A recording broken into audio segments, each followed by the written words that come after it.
Author is funded by the Pacific Northwest Writers Association, supporting writers from pen to publication since 1955. To learn more about the PNWA and their yearly conference, please go to pnwa.org.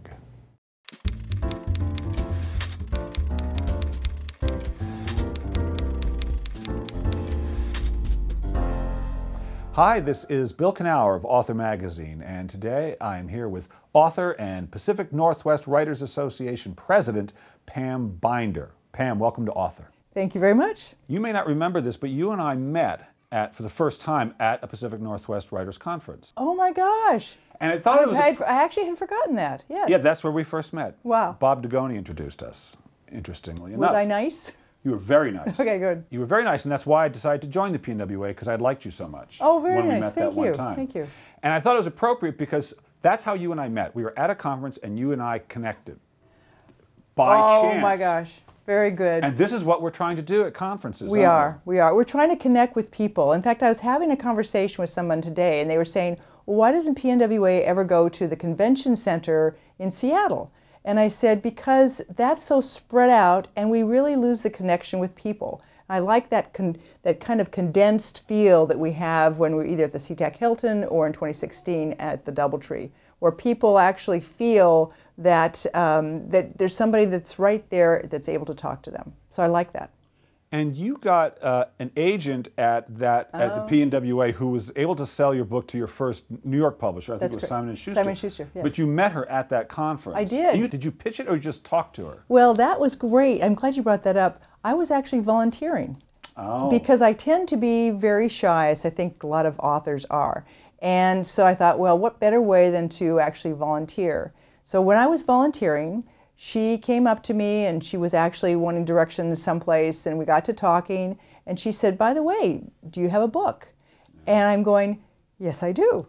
And if I hadn't been volunteering and made that connection with her, I probably would have been too shy to even pitch it. So so she took the book back and sold to Simon & Schuster, and it was 5 books later. So, you know, it's a great story, and I think it's important for a lot of writers to hear, because I think that the human-to-human connection is something that a lot of writers don't understand the value of. A lot of agents and editors, because I get to know them, because I'm actually, bringing them out or talking to them when they're at their conference, they say they really do want to make a connection. They really want to know what the person is like. They get connected to their work, but they also want to know them as a person. And I actually had a conversation with an agent, and this one agent said that she had rejected a book based on just like the first 10 pages. She bumped into this author at dinner. Then they just actually all went out to dinner in like a huge group. And the more she talked to this author, the more she said, I'll bet I can work with her. She seems really, really able to want to do whatever it takes.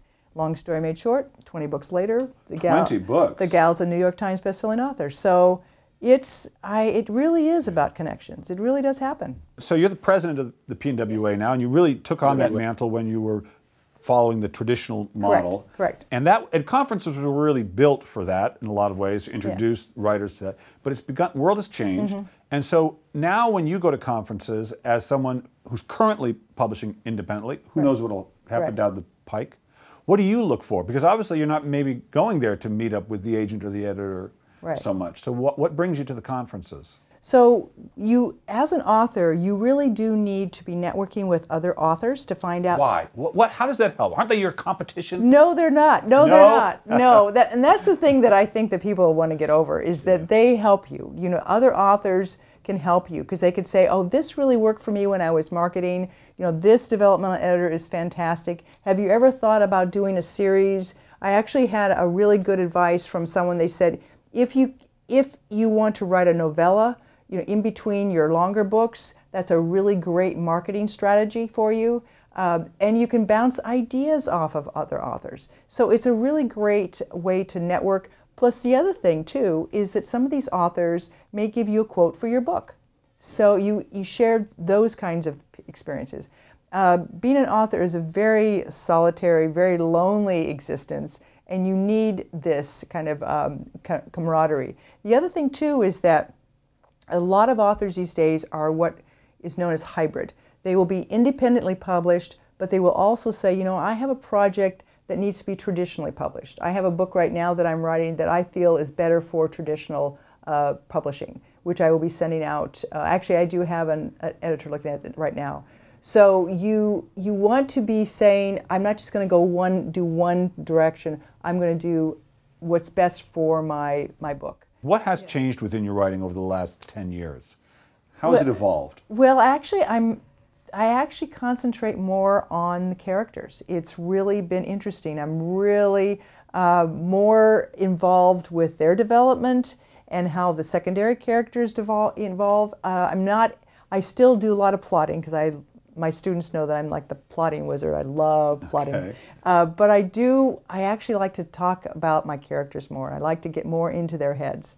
So I think that that's been more of an evolution for me, is really concentrating on the characters and what makes them tick. And I've known you for a long time, and we've talked about writing off and on. And I know you went through a kind of a fallow period where you had kind of gotten away from it. You got very busy with all this, but I know that you've come back into it now. So how did you get through that? Because writers will go through that where they'll get distracted by other things.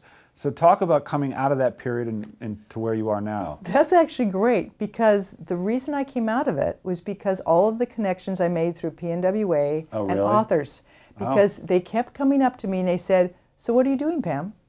And I said, well, I'm busy doing this. No, Pam, what are you doing? Aren't you writing? Haven't you finished a book yet? And it kept, every time I met with them, they would actually, very gently, very kindly, but they would say, okay, now what are you doing? And when is that next book coming out? And so it was literally the friends I made with PNWA that helped me out of it. But don't you think also that you must have become disconnected from it in some way? There must have been some, I know that when we stop doing there's something between us and the thing we want to do.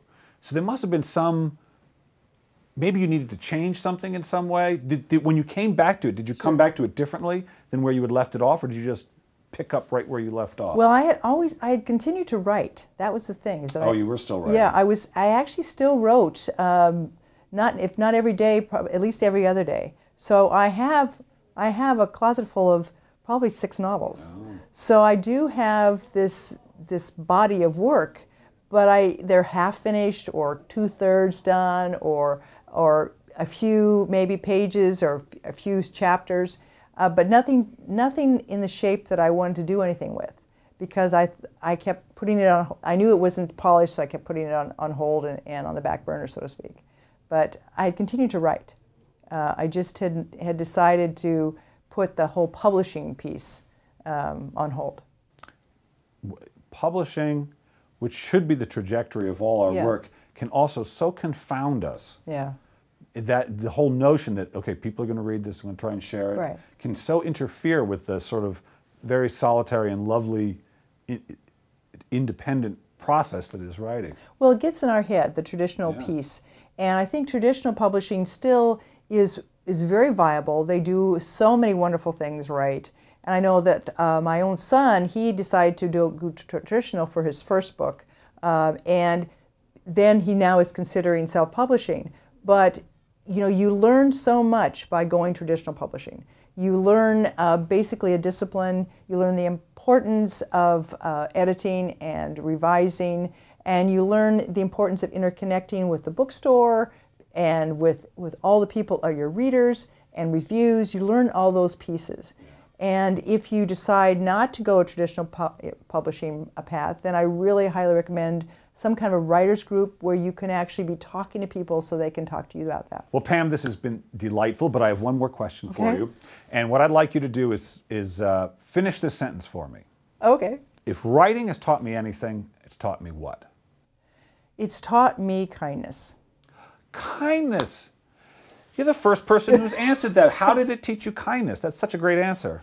Well, because I feel that as a writer, I actually am more understanding of other people, of where they're coming from, and and their stories that they need to tell. It's somebody asked me when you're looking at someone's work, one of your students, can you tell that they're going to be a writer by the synopsis or whatever they've given to you? And I always say no, because I don't know how they're going to evolve. And so I'm always kind with my students when they give me their work.